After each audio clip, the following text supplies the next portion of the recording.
আসসালামু আলাইকুম। সবার আগে বাছাই করা 10টি আন্তর্জাতিক খবর জানিয়ে দেব। প্রথমেই থাকছে শিরোনাম, তবে তার আগে অনুরোধ থাকবে ভিডিওটিতে একটি লাইক দিবেন।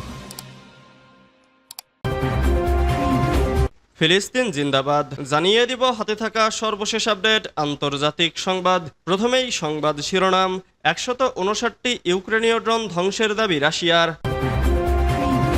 এরপর জানিয়ে দিব পাক ভারত যুদ্ধে রাফাল ভূপাতিতের নতুন তথ্য।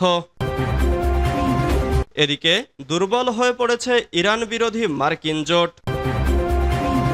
আরও জানিয়ে দিব দক্ষিণ লেবাননে ইসরায়েলের দফায় দফায় হামলা, প্রধানমন্ত্রীর নিন্দা। সর্বশেষ জানিয়ে দিব উদ্বোধনের আগেই ভেঙে গেল যুদ্ধজাহাজ। এতক্ষণ শুনছিলেন সংবাদ শিরোনাম, এবারে বিস্তারিত। তবে অনুরোধ থাকবে ভিডিওটিতে একটি লাইক করবেন এবং কমেন্ট করে জানিয়ে দিবেন কোন জেলা থেকে আপনি আমাদের এই ভিডিওটি দেখছেন। 159টি ইউক্রেনীয় ড্রোন ধ্বংসের দাবি রাশিয়ার।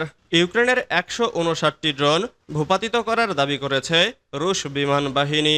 দেশটির প্রতিরক্ষা মন্ত্রণালয় থেকে বলা হয়েছে, বৃহস্পতিবার 22 মে রাশিয়ায় হামলার উদ্দেশ্যে ড্রোনগুলো পাঠিয়েছিল কিয়েভ, যার অন্তত 20টি ছিল মস্কো অভিমুখী। ব্রিটিশ বার্তা সংস্থা রয়টার্স এ খবর জানিয়েছে। বিবৃতিতে বলা হয়, রুশ ভূখণ্ডের আকাশসীমায় স্থানীয় সময় সকাল 8টা থেকে রাত 8টা পর্যন্ত মোট 159টি ইউক্রেনীয় ড্রোন ধ্বংস করা হয়েছে। আগের দিন 3 শতাধিক ইউক্রেনীয় ড্রোন ধ্বংসের দাবি করেছিল মস্কো। মস্কোর মেয়র সের্গেই সোবায়ানিন জানিয়েছেন, সন্ধ্যার দিকে মস্কো ও পার্শ্ববর্তী এলাকার আকাশসীমায় 17টি ড্রোন ধ্বংস করা হয়েছে।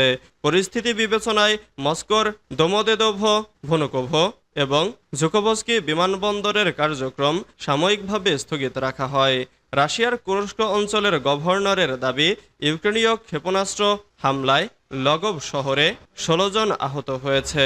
ইউক্রেনের দখলকৃত জাপোরিঝিয়া অঞ্চলের মস্কো কর্তৃক নিয়োগপ্রাপ্ত গভর্নর বলেন, সেখানে ইউক্রেনের এক হামলায় এক নারী নিহত ও 4 শিশু আহত হয়েছে। পৃথক এক ঘটনায় রাশিয়া দাবি করেছে, তারা ইউক্রেনের দিনিপ্রপেত্রোভস্ক অঞ্চলের পোকরোভ শহরে ইস্কান্দার এম ক্ষেপণাস্ত্র নিক্ষেপ করেছে। এতে 2টি প্যাট্রিয়ট ক্ষেপণাস্ত্র লঞ্চার ও একটি রাডার ধ্বংস হয়েছে। ইউক্রেনের বিমান বাহিনী এই অঞ্চলে হামলার বিষয়টি নিশ্চিত করলেও অস্ত্রের ধরন উল্লেখ করেনি। পাক ভারত যুদ্ধে রাফাল ভূপাতিতের নতুন তথ্য। সম্প্রতি ভারত অপারেশন সিঁদুর নামে পাকিস্তানের ভেতরে কিছু নির্দিষ্ট লক্ষ্যে বিমান হামলা চালায়। এ অভিযানের সময় ভারতের ফ্রান্স নির্মিত রাফাল যুদ্ধবিমান পাকিস্তানের চীনা নির্মিত চেংডু জে-10 যুদ্ধবিমান দ্বারা গুলি করে ভূপাতিত করা হয়েছে বলে আন্তর্জাতিক সংবাদ মাধ্যম ও বিশ্লেষকরা দাবি করছেন। সুইস ভিত্তিক একটি সংবাদপত্রের প্রতিবেদনে এ তথ্য জানানো হয়েছে। প্রতিবেদনে বলা হয়, যদিও ভারত সরকার এ ঘটনার সত্যতা অস্বীকার করেছে, কিন্তু সামাজিক যোগাযোগ মাধ্যমে ছড়িয়ে পড়া কিছু ধ্বংসাবশেষের ছবিকে যাচাই করে সত্য বলেই মনে করা হচ্ছে। এ ঘটনার ফলে পশ্চিমা দেশগুলো, বিশেষ করে ইউরোপের প্রতিরক্ষা পরিকল্পনায় নতুন করে ভাবনার জন্ম দিয়েছে। পশ্চিমা বিশেষজ্ঞরা বলছেন, আধুনিক যুদ্ধে শুধু উন্নত যুদ্ধবিমান নয়, বরং সঠিক সমন্বয়, গোয়েন্দা তথ্য ভাগাভাগি ও একত্রিত প্রতিরক্ষা ব্যবস্থা অপরিহার্য।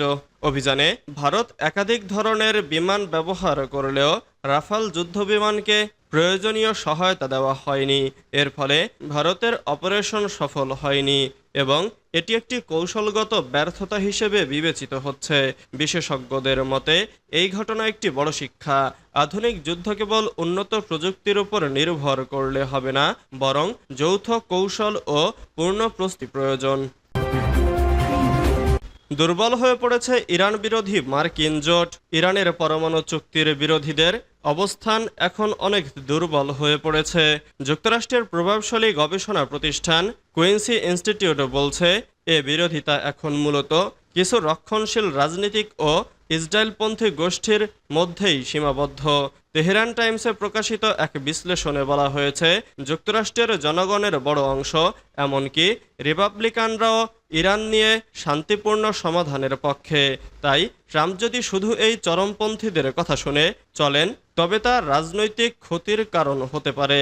ওয়াশিংটন ও তেল আবিবের কিছু চরমপন্থী নেতা চাচ্ছেন ইরানের পরমাণু কর্মসূচি পুরোপুরি ধ্বংস করে দিতে। তবে অনেক বিশ্লেষকই এই দাবি অবাস্তব ও উস্কানিমূলক বলছেন। গবেষক সিনাতুশি মন্তব্য করেছেন, এসব দাবির পেছনে উদ্দেশ্য হল আলোচনার পথ রুদ্ধ করা। মেরিল্যান্ড বিশ্ববিদ্যালয়ের এক জরিপে দেখা গেছে ৫৯% আমেরিকান নাগরিক এবং ৬৪% রিপাবলিকান ইরানের সঙ্গে কূটনৈতিক চুক্তির পক্ষে। কিন্তু যারা এই চুক্তির বিরোধিতা করেছেন তারা বিভ্রান্তিকর তথ্য ছড়িয়ে জনমতকে প্রভাবিত করতে চাচ্ছেন। ট্রাম্পের ঘনিষ্ঠ কিছু প্রভাবশালী ব্যক্তি যেমন স্টিভ ব্যানন, মার্জরি টেলর গ্রিন এবং টাকার কার্লসন ইরানের বিরুদ্ধে যুদ্ধে যেতে চান না। তাদের মতে এই সংঘাত যুক্তরাষ্ট্রের জন্য বড় বিপর্যয় ডেকে আনবে। সৌদি আরব সহ যুক্তরাষ্ট্রের অনেক মিত্র যারা আগে ইরান বিরোধী ছিল, এখন ইরানের সঙ্গে শান্তিপূর্ণ আলোচনা চায়। বিশেষজ্ঞরা বলছেন, আঞ্চলিক স্থিতিশীলতা রক্ষার স্বার্থেই তারা এই অবস্থান নিচ্ছে। বিশেষজ্ঞদের মতে ট্রাম্প চাইলে এমন একটি চুক্তিতে পৌঁছাতে পারেন যা ইরানকে নিয়ন্ত্রণে রাখবে। তবে সেটা হতে হবে ইরানের পুরো কর্মসূচি ধ্বংসের দাবি ছাড়াই। যুদ্ধবাজ গোষ্ঠীগুলো ভুল তথ্য দিয়ে এ সম্ভাবনাকে বাধাগ্রস্ত করছে। দক্ষিণ লেবাননে ইসরায়েলের দফায় দফায় হামলা, প্রধানমন্ত্রীর নিন্দা। দক্ষিণ লেবাননে ইসরায়েলি হামলার তীব্র নিন্দা জানিয়েছেন প্রধানমন্ত্রী নওয়াব সালাম।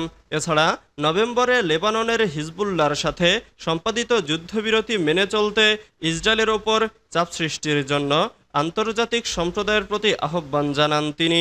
বৃহস্পতিবার ২২ মে প্রতিবেদনে এ খবর জানিয়েছে সংবাদ মাধ্যম আল জাজিরা। লেবাননের সরকারি জাতীয় সংবাদ সংস্থা জানিয়েছে, ইসরায়েলি সেনাবাহিনী নাবাতিহ গভর্নরেটের তাউল শহরের একটি ভবনে হামলা চালিয়েছে।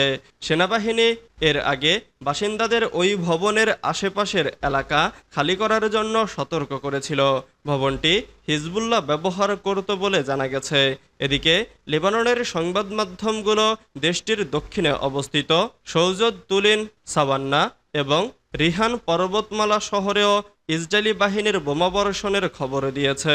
এক বিবৃতিতে প্রধানমন্ত্রীর কার্যালয় জানিয়েছে, ইসরায়েলি হামলাগুলো এমন এক বিপজ্জনক সময়ে এসেছে যখন শনিবার লেবাননের দক্ষিণাঞ্চলীয় জেলাগুলোতে পৌর নির্বাচন হওয়ার কথা রয়েছে।